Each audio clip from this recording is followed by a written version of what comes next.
Share বাজারে বিরাট ধস। Sensex Nifty 2 সূচকে বড় সড়ো পতন। সেন্সেক্স পড়ল প্রায় 2500 পয়েন্ট, নিফটি সূচকেও পতন 700 পয়েন্টেরও বেশি।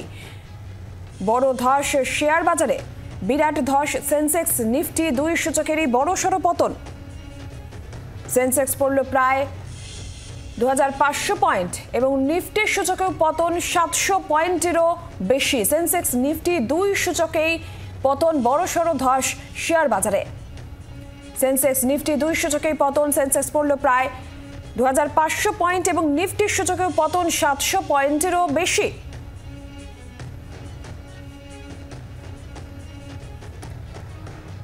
সেন্সেক্স নিফটি 2 সূচকেরই পতন, বিরাট ধস শেয়ার বাজারে। নিফটির সূচকে পতন 700 পয়েন্টেরও বেশি। সেন্সেক্স পড়ল প্রায় 2500 পয়েন্ট। 2 সূচকেরই পতন সেন্সেক্সে এবং নিফটি 2 সূচকেরই বড় সড়ো পতন, বিরাট ধস শেয়ার বাজারে।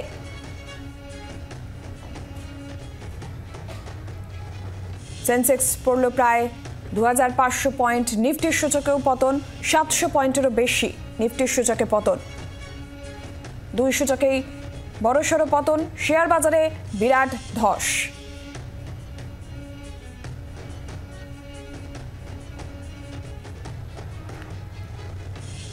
দুই সূচকেই বড়সড় পতন, শেয়ার বাজারে বিরাট ধস। অনির্বাণ দত্ত অর্থনৈতিক বিশ্লেষক রয়েছেন আমাদের সঙ্গে টেলিফোন লাইনে। অনির্বাণ বাবু, কি কারণে শেয়ার বাজারের এই ধস, কি মনে হচ্ছে?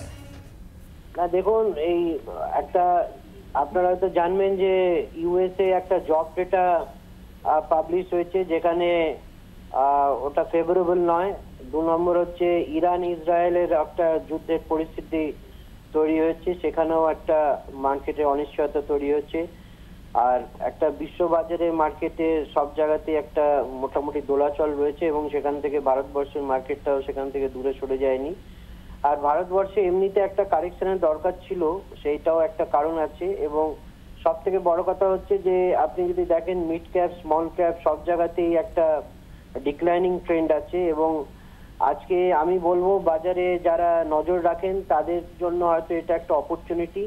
আমি এই ধসটাকে আমি আশঙ্কার জায়গা থেকে বলবো না, আমি বলবো এটা যারা নতুন শেয়ার মার্কেটে ইনভেস্টমেন্ট করবার জন্য এতদিন ওয়েট করছিলেন, কারণ মার্কেট অনেকটা উপরে ছিল।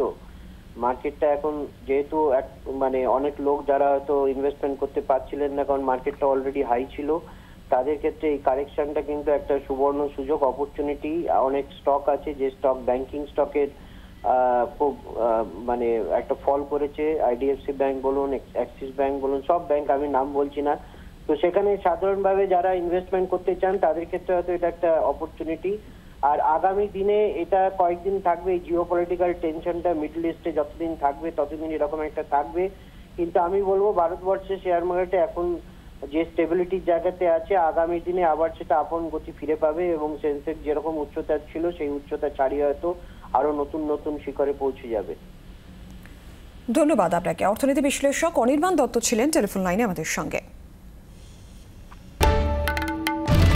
বাংলার আওয়াজ, বাঙালির আবেগ, জি 24 ঘন্টা।